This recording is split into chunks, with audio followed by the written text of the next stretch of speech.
卑鄙的日本狂人竟当众喷水羞辱对手，眼看着对方不与他一般见识，这家伙蹬鼻子上脸放肆嘲笑，甚至用手指着对方骂骂咧咧，嚣张狂妄的嘴脸十分欠揍。结果被充满正义的观众按在墙角暴打一顿。然而小鬼子的霸道蛮横远不止于此，在另一场比赛的发布会上，日本选手突然冲上来殴打中国小伙，毫无征兆的偷袭简直与乱咬人的疯狗如出一辙。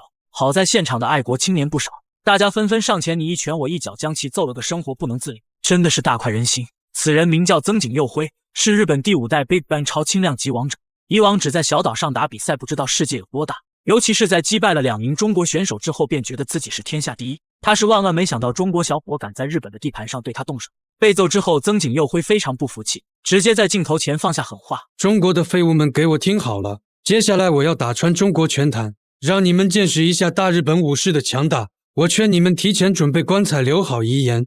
狂，实在是狂。殊不知中国勇士早就磨刀霍霍准备收拾他了。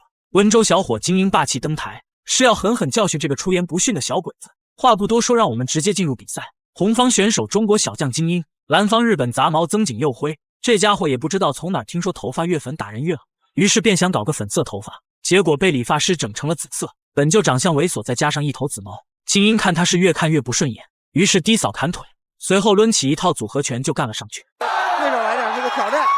是的，我非常开心，在韩岩老师和这个雨辰老师说完之后，这个比赛还没结束，因为我始终担心你们说完之后这个比赛结束了。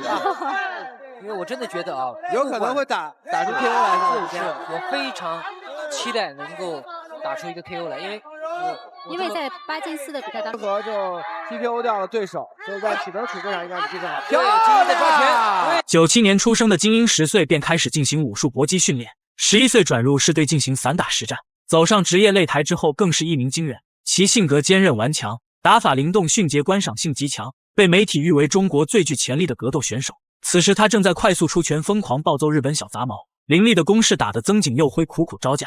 是漂亮，好的。精英的这个状态现在是基本上，要么就不动，动的话就一定是要那个静如处子，动如脱兔啊！是。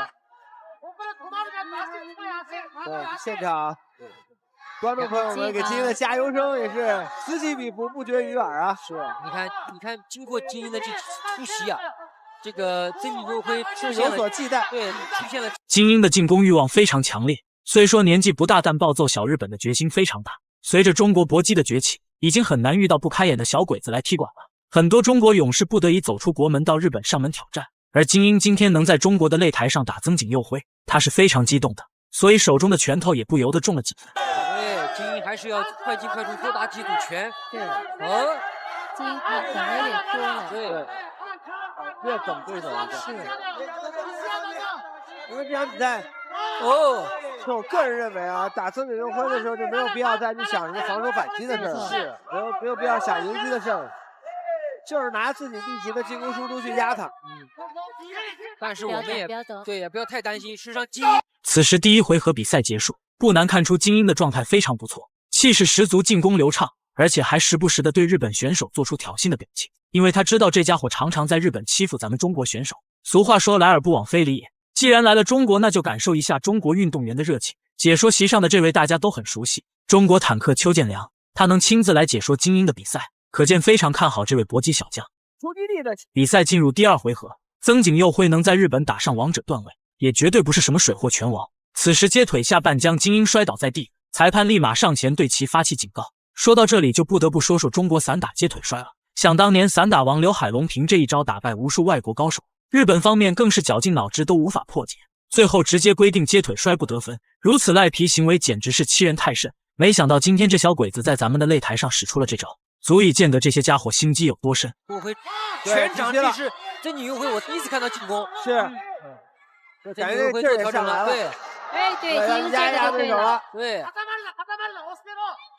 他发现始终这么等着精英打，他是跟不上精英的这种突袭的，没错，危险。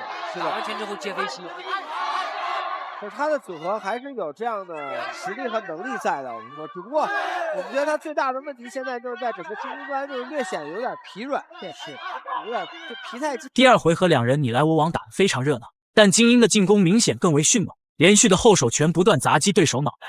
曾井佑辉的反应完美诠释了什么叫抱头鼠窜。不是他不想反击，而是精英的进攻太密集，拳腿组合就像暴雨一般未曾停歇。曾景佑辉被揍得直呼受不了，只能进行消极的搂抱。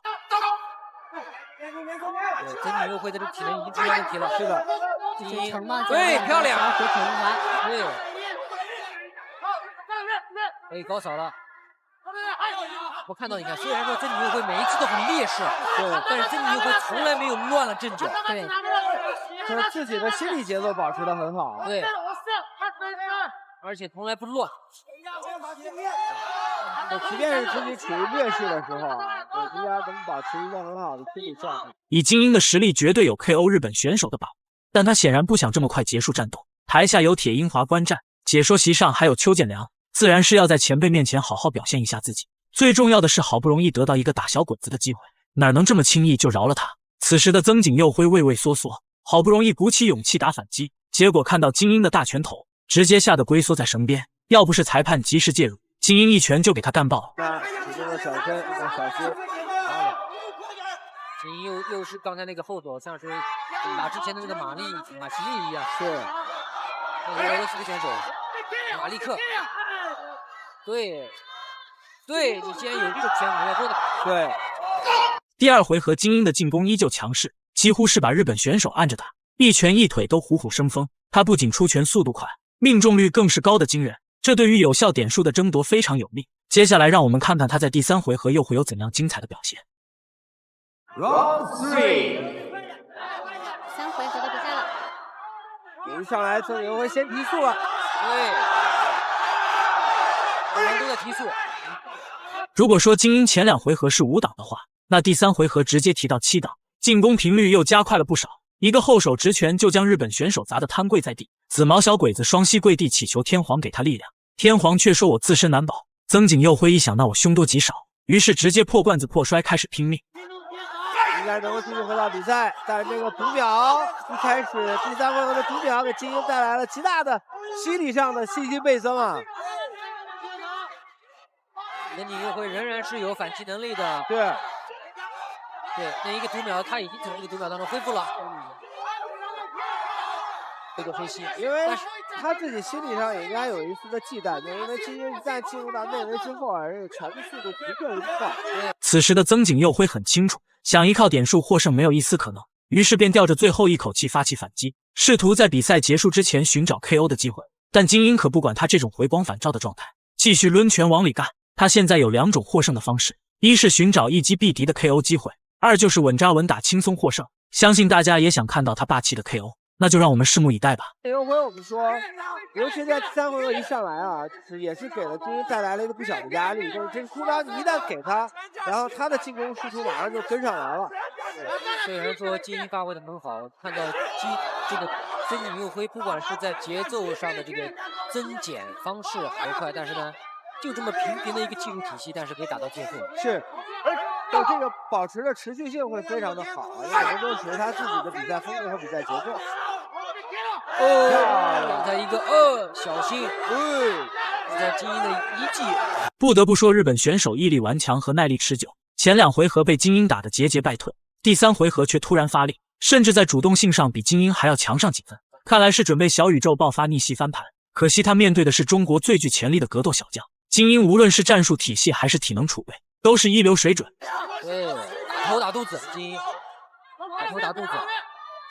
即便到这个时候，精英刚才差一点用出接腿摔。对，打人接腿，最后10秒，入顶，对，漂亮。随着铃声响起，比赛结束。很可惜精英没能 KO 小日本，但这种暴揍3个回合的打法还是非常景气的。他出拳的速度，就连邱建良都赞不绝口，抢到的有效打击点数更是远超日本选手。对他的拳法的这种速度、节奏和准度都超过这个曾景佑辉，但是我们又不得不说，曾景佑辉的经验真的很丰富。是，最后宣布比赛结果，精英没有任何悬念的拿下胜利，给这个赶来嚣张踢馆的小鬼子狠狠上了一课。唯一遗憾的就是没能打出 KO， 或许他打得不够严谨，但毕竟年龄还小，多参加比赛，多完善自己，假以时日定能成为中国拳坛的中流砥柱。如果满分是100分的话，各位老铁会给精英打多少分？欢迎在评论区留言讨论，咱们下期再见。